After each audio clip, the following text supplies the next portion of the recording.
જીવન એક સફર છે, રોકાવાનું નામ નથી. દુઃખમાં પણ હસવું એ આપણું, અને હાર સ્વીકારવાનું એ આપણું કામ નથી. જે મેળવું છે, જે કેળવું છે એમાં ખુશ રહો, ખુશ રહેવાની કોશિશ કરો, અને એ જ સાચી કમાણી અને જીવનની કમાણી છે. આપણે જે મેળવું હોય એમાં આપણે ખુશ રહેવાનું, આપણા જે પરિવાર હોય એમાં આપણે ખુશ રહેવાનું. જીવનમાં દુઃખ અને અશાંતિ તો આવતી જ રહેશે, પણ આપણે હતાશ થવાનું નથી. જેની સાથે જીવીએ છીએ એને શાંતિથી આપણે પાર કરવું જરૂરી છે. ચાલો, મસ્ત મજાની વાતો સાથે મેં બ્રહ્મ મુહૂર્તથી પ્રભુ પિતાની યાદમાં બેસી ગઈ હતી. ચાલો, મસ્ત મજાની મારી યાદ પ્રભુ પિતાને યોગ ધ્યાન કર્યો અને આવી ગઈ મારી અગાસી ઉપર. અગાસી ઉપર તમે જોઈ શકો છો, મસ્ત મજાનું વાતાવરણ હતું, કાંઈ ખીલી ઉઠેલું સરસ મજાના વાતાવરણમાં બ્લુ વાતાવરણ હતું. તો બ્લુ વાતાવરણ તમે સમજી શકો છો, વાતાવરણમાં ચેન્જીસ છે, બરાબર ને. હવે તો ચેન્જીસ થવાનું જ છે, વાતાવરણ બદલશે, ચોમાસું આવશે અને વરસાદ પણ આવશે. વાતાવરણમાં પણ ચેન્જીસ આવવા જરૂરી જ છે ને, હે ને ભાઈ. કારણ કે ખેતી કરવાવાળા રાહ જોતા હોય, ક્યારે વાવણી થશે, ક્યારે વરસાદ થશે, બરાબર ને. જો અમે પણ ખેતી જ કરીએ છીએ, એટલા માટે હું તમને કહી રહી છું. કારણ કે અત્યારે ખેડૂતને રાહ હોય કે વરસાદ ક્યારે આવશે. સિઝનનું કામ કરતું હોય છે. ચાલો, વરસાદ આવે એ રાહ જોતા હોઈએ છે. હવે તો વરસાદ આવશે જ એમ. વાતાવરણમાં આજે ખૂબ ચેન્જીસ છે. મસ્ત વાતાવરણ હતું, ખીલી ઉઠ્યું વાતાવરણ, મસ્ત એવું હતું. તો હું મારી અગાસી ઉપર વોકિંગ કરવા આવી ગઈ. મસ્ત મજાનું પ્રભુ પિતાની યાદ કર્યા અને ખીલેલું વાતાવરણ તમે જોઈ શકો છો. અને વહેલી સવારનું વાતાવરણ બ્લુ હતું ને, તમે જોયું ને. ચાલો, હું અગાસી ઉપર મસ્ત મજાની વોકિંગ થઈ ગઈ મારી, અને એક્સરસાઇઝ કરી રહી છું. તમને હું બતાવવાની કોશિશ કરું છું, કારણ કે રોજે રોજ હું નથી બતાવતી. રોજ મારું આ રોજિંદું જ હોય છે. જ્યારથી હું ઉઠું ત્યારથી, જ્યારથી બપોર થાય, બપોર પછી પણ મારે કાંઈ ને કાંઈ મારે રૂટિન રહેતું જ હોય છે. પરંતુ જો હું અમુક મેન વસ્તુ જ તમને બતાવવાની કોશિશ કરતી રહીશ. ચાલો, એક્સરસાઇઝ તો હું એટલા માટે તમને બતાવું છું, કારણ કે જો આપણે અમુક ઉંમર થાય ને, એટલે આ સજાગ રહેવું પડે, અને વહેલા ઉઠી અને આપણા માટે આપણે ટાઈમ કાઢવો પડે. એવું નહીં કે એક્સરસાઇઝ કરીએ, વોકિંગ પણ કરવી જોઈએ, અને કપાલભાતી, અનુલોમ વિલોમ એ બધું કરવું જોઈએ. એવું નહીં કે થાઇરોઇડ હોય એ જ કરી શકે, નહીં. એના માટે એક ટાઈમ કાઢવો પડે. આખો દિવસ તો આપણે મહિલાઓને તો ક્યારેય ટાઈમ મળવાનો જ નથી, બરાબર ને. આપણે ક્યારેય નહીં ટાઈમ મળે. બપોરે આપણે એમ થાય ને કે બપોરે થોડોક ટાઈમ હોય ને, એ અરસામાં આપણે તો પથારી યાદ આવે, એમ થાય ચાલો આરામ કરી લઈએ, બરાબર ને. મારી એકની વાત નથી, બધાની વાત છે, આપણે બધાની વાત છે. ચાલો, હું આવી ગઈ મારા કિચનમાં, અને મારી ગ્રીન ટી તૈયાર કરી, અને ચાલો ગ્રીન ટી પણ પી લઈએ. હું ઘણીવાર તમને બતાવતી હોઉં છું. તો આ ગ્રીન ટી હું પી લઉં, અને પછી મેં ઘરની અંદર જોયું તો સાવણી ફેરવી દેવાની, પછી જ મારે દીવાબત્તી કરવાના. એ મારું રોજિંદું છે. એકવાર સાવણી ફરી જાય પછી દીવાબત્તી કરી નાખીએ.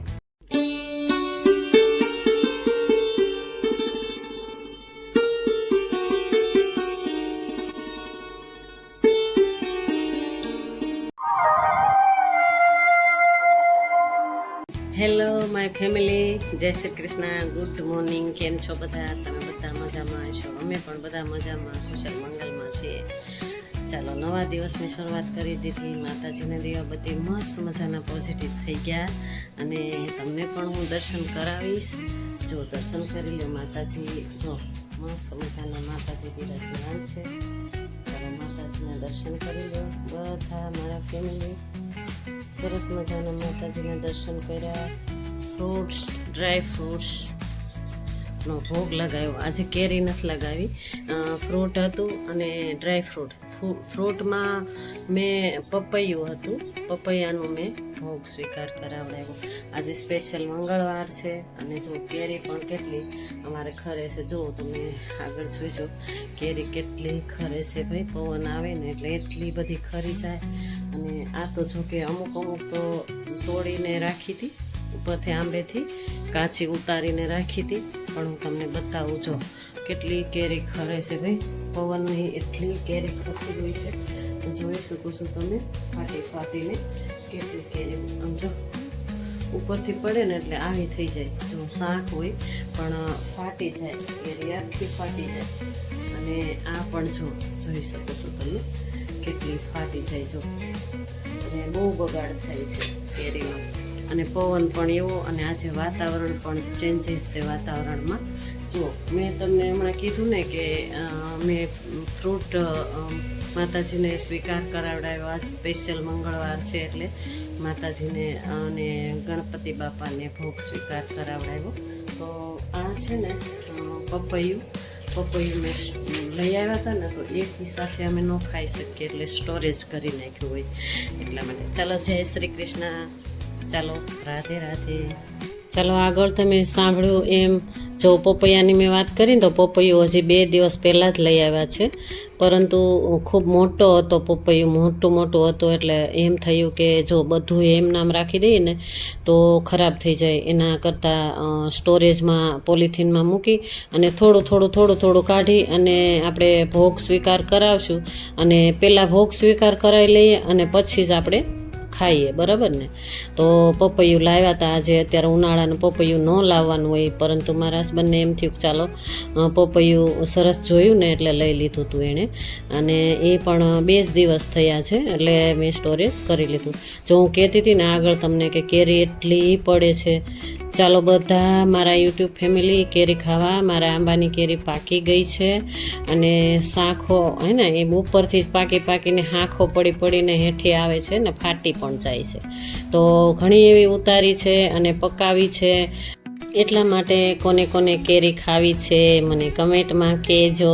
મારા ઘરનો આંબો જ છે. જો ચીકુડીમાં તો હું કહી ન શકી કે ચીકુ ખાવા આવો, પરંતુ અત્યારે કેરીની સિઝન છે, કેસર કેરી છે અને એકદમ મીઠી કેરી છે.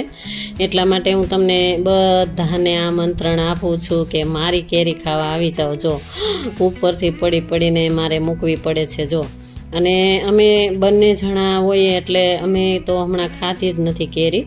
અને જો મારી દીકરીને મોકલાવી દીધી હતી એટલે એટલા માટે ઉતારી છે. તો તમે પણ આવો અને જેને ખાવી હોય એ મને કમેન્ટમાં કહેજો. ત્યાં આગળ બોક્સ મોકલાવી દઈએ. જેને કેરી ખાવી હોય એ મને કમેન્ટમાં કહેજો, અમે બોક્સ મોકલાવી દઈશું. ચાલો, ત્યારે રૂટિન તો મારું ચાલ્યા જ કરવાનું છે.